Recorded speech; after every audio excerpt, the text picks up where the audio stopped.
Hi, this is Jeff Tamburello, Director of the Southwest Florida Real Estate Investment Association, here to give you an update on the March 2012 Lee County, Florida foreclosure trend reports. Trends at a glance. Last month we had 794 mortgageless pendants. That is an increase over the previous month and the previous year. Certificate of title activity, we had an increase, same in year over year and month over month. If you look at the numbers, particularly, we're kind of trading well within the channel of what's already happened, and it's even kind of compressed in as well, particularly on the certs. Deeds transferred. This is the clerk conveying certificates of title. Been kind of choppy recently. This was the robo-signing issue kicked in, and everything just kind of came to a halt for a little while. Total mortgage foreclosures called to list pendants. We've got the second bump going on. Everybody seems to think it's a second wave. Everyone's looking for another second wave of this, to where we're at in a cycle. Our principal balances are much higher, so from a banking perspective, I do agree this is a second wave for the banker. But things all happen cyclically, and what's coming now is commercial properties and larger homesteaded properties. So while the principal balances are higher, we're having lower counts. Total list pendants, this is just from the peak. Our peak was 2,665. When we start getting up around here is when it's time to actually yell second wave, in my humble opinion.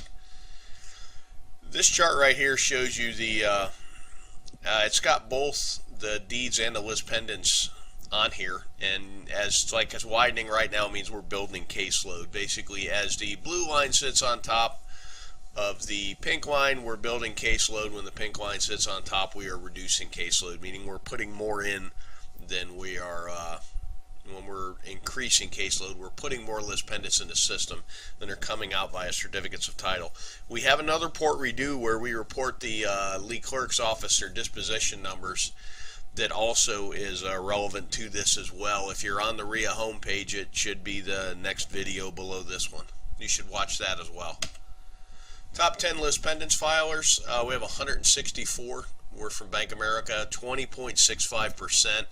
Wells was 103 with 16.75%. If you take all of Bank America's machinations, they were just about 25% of the list pendants filings. For certificates of title, Fannie Mae got, in that name, 21%, an additional 1.5 in their what I call their colloquial name. Bank America, 4.7%, but as you can see from the list pendants filings, BOA should be driving the REO game, unless of course those are Fannie Mae mortgages, which will then go that way, and that could be the case as well. This isn't entirely transparent, especially as we all know the mirrors and all that stuff. There's all kinds of cross collateralizations with mortgages, and banks swap interests out, and so the certificate of title is a pretty good indication of where it's actually going. Now, what's actionable with this information is Fannie Mae has been and will continue to drive the REO market as the major player, so get used to how they do business, because that's the majority of the assets. And if you're an REO guy, it gives you an idea of what asset managers you need to be talking to, or what supply chains for the REOs you need to get yourself into. REO inventory, we maintain this just to see if there's a big bulge, but I mean realistically there's 461 and they took in the same amount. I'm not seeing any evidence of any huge bubbles of property that are building. They flow up and down here and there, but I'm not seeing any huge bubbles of property where you're going, oh my God, they're holding stuff back. I just think particularly for Fannie Mae, it is a very not efficient system that they do business under. From the MLS this morning, we had 312 active REOs. There were 580 pending. The previous April, we sold 511. Notes, second bump is well underway. All data is exported from public records unless otherwise noted. We already spoke about this, year over year and month over month increases. BOA and Wells, number one, number two, they're clearing their books, in my opinion, from what they held back from the robo-signing. When the robo-signing kicked in, Wells, BOA, and JP Morgan just stopped. and I think that is what we're seeing now is what they would have been filing then. Current phase is three things: homestead and larger commercial assets, and the banks are just clearing the backlog for the other stuff. Since January 1 of 2007, we've had 78,192 mortgage-related list pendants filed.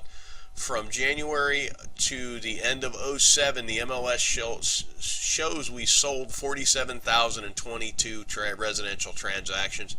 Just kind of gives you, not all those mortgage-related list pendants are residential. Probably 70% of those mortgage-related list pendants are residential.